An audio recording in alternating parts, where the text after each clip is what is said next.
आप सभी बौद्ध धर्म को मानते हैं, लेकिन आप सभी बौद्ध धर्म के ग्रंथों को अच्छे से नहीं समझते हैं। इसीलिए आपके मन में विकार उत्पन्न होता है भगवान बुद्ध और धर्मों को लेकर के। इसीलिए आपके सामने यह मध्यम निकाय है। इसके तृतीय भाग का छठा सूत्र आपके सामने उपस्थित है। इसे आनिज्य सपाय सूत्र के नाम से जाना जाता है। आप इस वीडियो को, छोटा सा वीडियो है, इसको पूरा देखें। कमेंट में नमो बुद्धाय लिखना ना भूलें। और कोई सवाल हो या कोई कठिन टर्मोलॉजी हो जो समझ में ना आई हो, वह आप कमेंट में पूछ सकते हैं, मैं उसका उत्तर अवश्य दूंगा। एक समय भगवान कुरु जनपद के कमासदम्म नाम के निगम में विहार करते थे। वहाँ उन्होंने भिक्षुओं को संबोधित करते हुए कहा कि काम अर्थात विषय भोग अनित्य, तुच्छ, असत्य एवं नाशवान है। ऐहिक और पारलौकिक काम तथा काम संज्ञाएं मार का फंदा है। यहाँ पापपूर्ण, आकुशल मन, लोभ, द्वेष आदि के भाव को जगाता है। जो अभ्यास करने वाले आर्य श्रावक को अंतराय विघ्न होता है। फिर भगवान ने कहा कि आर्य श्रावक विपुल विशाल चित्त से लोक को अभिभूत कर मन से अधिष्ठित कर विहरता है, जिससे उसकी मानसिक बुराइयां दूर हों, चित्त प्रसन्नता से भर जाता है। वह आनिज्या अचंचलता को प्राप्त होता है या प्रज्ञा द्वारा मुक्त होता है। इस बात की संभावना रहती है कि काया छोड़ने के पश्चात उसका विज्ञान आनिज्य को प्राप्त होवे या आनिज्य सपाय अर्थात अचंचलता के लिए लाभप्रद प्रतिप्रदा कहलाती है, जो 3 प्रकार की होती हैं। इसके पश्चात भगवान ने इससे प्रणितर आकिंचन्यातन सपाय की 3 प्रतिपदाओं और फिर नैव संज्ञान संज्ञायतन की 3 प्रतिपदाओं के बारे में बतलाया। तदंतर आयुष्मान आनंद ने भगवान से पूछा कि यदि कोई भिक्षु ऐसे मार्गारूढ़ हो या ना होता या मेरा ना होता नहीं होगा ना मेरा होगा, जो है जो हो गया है उससे मैं प्रज्ञापूर्वक छोड़ता हूँ। इस प्रकार उपेक्षा भाव जगा ले तो क्या वह परिनिर्वाण लाभ कर पाएगा अथवा नहीं। भगवान ने कहा कि जो कोई उपेक्षा भाव का अभिनंदन कर उससे चिपकाव कर लेगा वह परिनिवृत्त नहीं होगा, और इसका अभिनंदन ना कर उससे चिपकाव पैदा नहीं करेगा वह परिनिवृत्त होगा। तत्पश्चात आर्य विमोक्ष के बारे में जानने पर भगवान ने कहा कि ऐहिक तथा पारलौकिक काम, काम संज्ञा रूप संज्ञा, आनिज्य संज्ञा, आकिंचन्यातन संज्ञा, नैव संज्ञा, निसंज्ञायतन संज्ञा, यहाँ तक सत्काय होता है। इससे चिपका वन कर जो चित्त का विमोक्ष अर्थात छूटना है वह अमृत ही निर्वाण है। अंत में भगवान ने कहा, आनंद, जो कुछ अनुकंपा करके अनुकंपक हित चिंतक शास्ता को करना चाहिए वह सब मैंने तुम्हारे लिए कर दिया है। अब या रहे वृक्ष मूल या रहे शून्यगार, इनमें बैठकर ध्यान करो, मत प्रमाद करो, मत पीछे पछतावा करना, तुम्हारे रहे यही हमारी सीख है। और यह सूत्र समाप्त होता है। अगला सूत्र, जिसे गणक मुगालान सूत्र के नाम से जाना जाता है, भगवान श्री मध्यम निकाय ग्रंथ की कुछ ऐसी महिमा है। श्री धम्म संग्रह समोधम पुण्यम श्री सत्यम सुधम सुगत वाक्यम परम पवित्रम, और मध्यम निकाय नय दीपक दर्शनम यत धम्मम नमामि सुखदायकम मोक्ति हेतुम बुद्धम शरणं गच्छामि। गणक मुगालान सूत्र। एक समय भगवान सावत्ती में मिगार माता के प्रसाद उब्बाराम में विहार करते थे।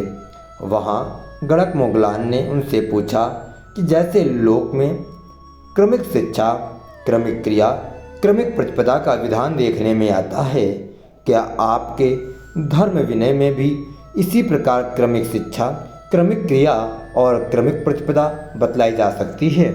इस पर भगवान ने कहा, जैसे कोई चतुरसारथी उत्तम घोड़े को पाकर उसे पहले मुंह में लगाम पकड़ने की क्रिया सिखलाता है और फिर आगे की क्रिया बतलाता है, ऐसे ही तथागत संयत किए जाने योग्य पुरुष को पाकर पहले उसे शीलवान, प्रातिमोद संवर, संवृत, आचार गोचार संपन्न, आणुमात्र दोषों में भी क्षय भय देखने वाला शिक्षापदों को ग्रहण कर उनका अभ्यासी होने के लिए विनीत करते हैं। उसके इस प्रकार विनय संपन्न हो जाने पर उसे आगे का विनय देते हैं।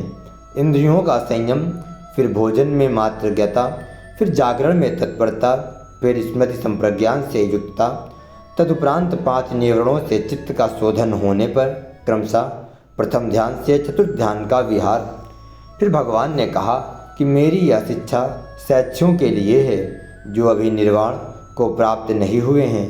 क्षीणाश्रव अरहंतों के लिए ये धर्म इसी शरीर में सुखपूर्वक विहार करने तथा स्मृति संप्रज्ञान के लिए होते हैं। इसके पश्चात गणक मोगलान ने भगवान से प्रश्न किया, क्या आपके उपदेश सुनने पर सभी निर्वाण लाभ कर लेते हैं या कोई कोई नहीं कर पाते? भगवान ने उत्तर दिया कि कोई कोई निर्वाण लाभ कर लेते हैं और कोई कोई नहीं कर पाते हैं। गणक मोगलान द्वारा इसका कारण पूछे जाने पर भगवान ने एक उपमा देते हुए कहा, मेरे द्वारा प्रेरित कुछ तो निर्वाण प्राप्ति में लग जाते हैं और कुछ नहीं लगते। इसमें मैं क्या कर सकता हूँ? मैं तो केवल मार्ग का आख्यान कर सकता हूँ। भगवान बुद्ध की जय हो। यह सूत्र समाप्त होता है। अगला सूत्र, जिसे गोपक मोगलान सूत्र के नाम से जाना जाता है। एक समय भगवान के परिनिर्वाण के थोड़े ही समय पश्चात आयुष्मान आनंद राजगृह में वेल्लुवन कलंदक निवाप में विहार करते थे। एक दिन प्रातः भिक्षाचार से पूर्व वे गोपक मोगलान ब्राह्मण के यहाँ चले गए। वहाँ ब्राह्मण ने उनसे पूछा कि क्या एक भी भिक्षु ऐसा है जो सार के सारे और सर्व प्रकार से उन धर्मों से युक्त है जिनसे गौतम अरहंत सम्यक संबुद्ध युक्त थे? आयुष्मान ने उत्तर दिया, नहीं, ऐसा एक भी भिक्षु नहीं है। भगवान अनुत्पन्न मार्ग के उत्पादक, असंजात मार्ग के संज्ञापक, अनख्यात मार्ग के अख्याता, मार्गज्ञ मार्गविदु, मार्गक कोविद थे। पीछे से आए इस समय के श्रावक उनके मार्ग पर चलने वाले हैं। इसी समय मगध का महात्मात्म वस्कार ब्राह्मण भी वहां आ पहुंचा। उसने भी आयुष्मान आनंद से कई प्रश्न पूछे, जिनके उत्तर देते हुए उन्होंने कहा कि भगवान ने एक भी ऐसा भिक्षु स्थापित नहीं किए हैं जो उनके बाद हमारा प्रतिसरण हो। संघ सम्मत एक भी भिक्षु ऐसा नहीं है जो भगवान के बाद हमारा प्रतिसरण हो। ऐसा होने पर भी हम प्रतिसरण रहित नहीं हैं, हम धर्म प्रतिसरण हैं। धर्म प्रतिसरण होने से तात्पर्य है उपोषित के दिन एक स्थान पर एकत्रित हो भगवान द्वारा उद्दिष्ट प्रातिमोक्ष का वाचन करते समय दोष किए भिक्षु द्वारा उसका धर्मानुसार प्रतिकार करना। भगवान द्वारा कहे गए 10 प्रसादनीय अर्थात सद्योत्पादक धर्मों के धारक भिक्षु का अन्य भिक्षु सत्कार, गुरुकार, मानन पूजन करते हैं और उसके समीप विहरते हैं। भगवान राग द्वेष, त्यान मृत, अद्वैत कृत्य तथा संशय से युक्त ध्यान की प्रशंसा नहीं करते थे। वे प्रथम ध्यान से लेकर चतुर्थ ध्यान की प्रशंसा करते थे। और यह सूत्र समाप्त होता है। न सूत्र है महापूर्णम सूत्र। एक समय भगवान सावती में मिगार माता के प्रसाद पुब्बा राम में विहार करते थे। एक पूर्णिमा की रात वे भिक्षु संघ से घिरे हुए खुले स्थान पर बैठे थे। उनकी अनुमति प्राप्त कर एक भिक्षु ने उनसे कई प्रश्न पूछे, जैसे 5 उपादान स्कंदों रूप वेदना संस्कार संस्कार विज्ञान का क्या मूल है? उपादान और 5 उपादान स्कंद एक ही हैं या अलग अलग? क्या 5 उपादान स्कंदों में छंद राग की विभिन्नता हो सकती है? स्कंदों में कितने तक का नाम स्कंद होता है? उपादान स्कंदों के प्रज्ञापन में क्या हेतु है? उपादान स्कंदों के आस्वाद, अधीनो तथा निस्सरण क्या है? सत्काय दृष्टि कैसी होती है, कैसी नहीं होती है? भगवान ने इन प्रश्नों का यथोचित समाधान किया। तभी एक भिक्षु के मन में ऐसा वितर्क उत्पन्न हुआ कि जब रूप वेदना संज्ञा संस्कार विज्ञान ये सभी अनात्म हैं तो अनात्म के ये कर्म किस आत्मा में संयुक्त होंगे?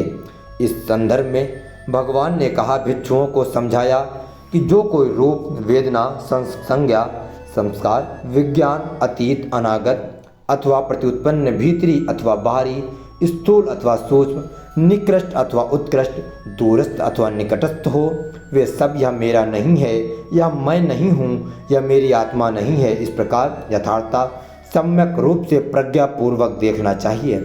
ऐसा करने से आर्य श्रावक रूपादि से निर्वेद को प्राप्त होता है। निर्वेद को प्राप्त हो विहरता होता है और विरक्त होता है।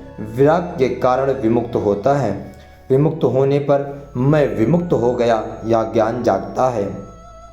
वह प्रज्ञापूर्वक जान लेता है जन्म समाप्त हुआ, ब्रह्मचर्य बस पूरा हुआ, जो करना था सो कर लिया, इससे परे यहाँ आना नहीं है। यह वचन कहे जाते समय 60 भिक्षुओं के चित्त उपादान रहित हो आश्रमों से विमुक्त हो गए और यह सूत्र समाप्त हुआ है। इसका अंतिम सूत्र इसे चुड़लम पुणम सूत्र के नाम से संबोधित किया जाता है। एक समय जब भगवान शावती में मिगार माता के प्रसाद पुब्बाराम में विहार कर रहे थे, तब एक पूर्णिमा की रात उन्होंने भिक्षुओं को संबोधित करते हुए कहा कि इस बात की संभावना नहीं होती है कि कोई असत्पुरुष को जान सके, या आप असत्पुरुष हैं अथवा सत्पुरुष को जान सके, या आप सत्पुरुष हैं, या इसलिए होता है क्योंकि असत्पुरुष असधर्म युक्त, असत्पुरुष भक्त, असत्म पुरुष चिंती, असत्म पुरुष मंत्री, असत्य पुरुष भाषी, असत्पुरुष कर्मांत, असत्पुरुष दृष्टि और असत्पुरुष दानी होता है। तदुपरांत भगवान ने समझाया कि असत्पुरुष कैसे, असधर्म युक्त, असत्पुरुष भक्त, असत्पुरुषों का भक्त, असत्पुरुषों चिंती, असत्पुरुष मंत्री, असत्पुरुष भाषी, असत्पुरुष कर्मांत, असत्पुरुष दृष्टि और असत्पुरुष दानी असत्पुरुषों को दान देने वाला होता है। और यह भी बतलाया कि शरीर छोड़ने के पश्चात असत्पुरुष नरक अथवा पशुयोनि को प्राप्त होते हैं। फिर भगवान ने कहा कि इस बात की संभावना रहती है कि कोई सत्पुरुष को जान सके, या आप सत्पुरुष हैं, अथवा असत्पुरुष को जान सके, या आप असत्पुरुष हैं। यह इसलिए होता है क्योंकि सत्पुरुष सधर्म युक्त, सत्पुरुष भक्त, सत्पुरुषों का भक्त और सत्पुरुष चिंती, सत्पुरुष मंत्री, सत्पुरुष भाषी, सत्पुरुष कर्मांत, सत्पुरुष दृष्टि, सत्पुरुष दानी सत्पुरुषों को दान देने वाला होता है। तदनंतर भगवान ने समझाया कि सत्पुरुष कैसे सधर्म युक्त, सत्पुरुष भक्त, सत्पुरुष चिंती, सत्पुरुष मंत्री, सत्पुरुष भाषी, सत्पुरुष कर्मांत, सत्पुरुष दृष्टि और सत्पुरुष दानी होता है। और यह भी बतलाया कि शरीर छोड़ने के पश्चात सत्पुरुष देवता होकर अथवा श्रेष्ठ मनुष्य कुल में जन्म पाते हैं। जब जन्मे बुद्ध जगत में शुभ तेज लाए, माया के गर्भ से दिव्य प्रकाश छाए, फूलों की वर्षा हुई गगन से निरंतर, सुख शांति दे जग को, जय हो विधि अंतर। जय हो भगवान गौतम बुद्ध की।